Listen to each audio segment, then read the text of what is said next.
கரூர் வேலுச்சாமிபுரம் பகுதியில் கடந்த ஆண்டு செப்டம்பர் மாதம் 27ஆம் தேதி தாவேகா தலைவரும் நடிகருமான விஜயின் மக்கள் சந்திப்பு நிகழ்ச்சியில் ஏற்பட்ட கூட்ட நெரிசலில் சிக்கி 41 பேர் உயிரிழந்தனர். இந்த சம்பவம் குறித்து உச்சநீதிமன்ற உத்தரவின் பேரில் சிபிஐ விசாரணை நடத்தி வருகிறது. கடந்த அக்டோபர் மாதம் முதல் சிபிஐ அதிகாரிகள் கரூர் தாந்தோன்றிமலையில் உள்ள பொதுப்பணித்துறை அலுவலகத்தில் முகாமிட்டு விசாரணை மேற்கொண்டு வருகின்றனர்.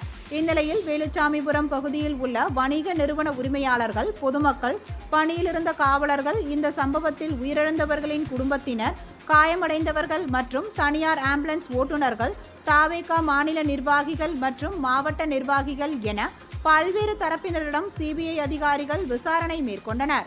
இந்நிலையில் சிபிஐ அலுவலகத்தில் இன்று தமிழ்நாடு காவல்துறையை சேர்ந்த 4 பேர், 8க்கும் மேற்பட்ட சுகாதாரத்துறை அதிகாரிகள் என 12க்கும் மேற்பட்டோர் விசாரணைக்கு ஆஜராகி விளக்கமளித்தனர்.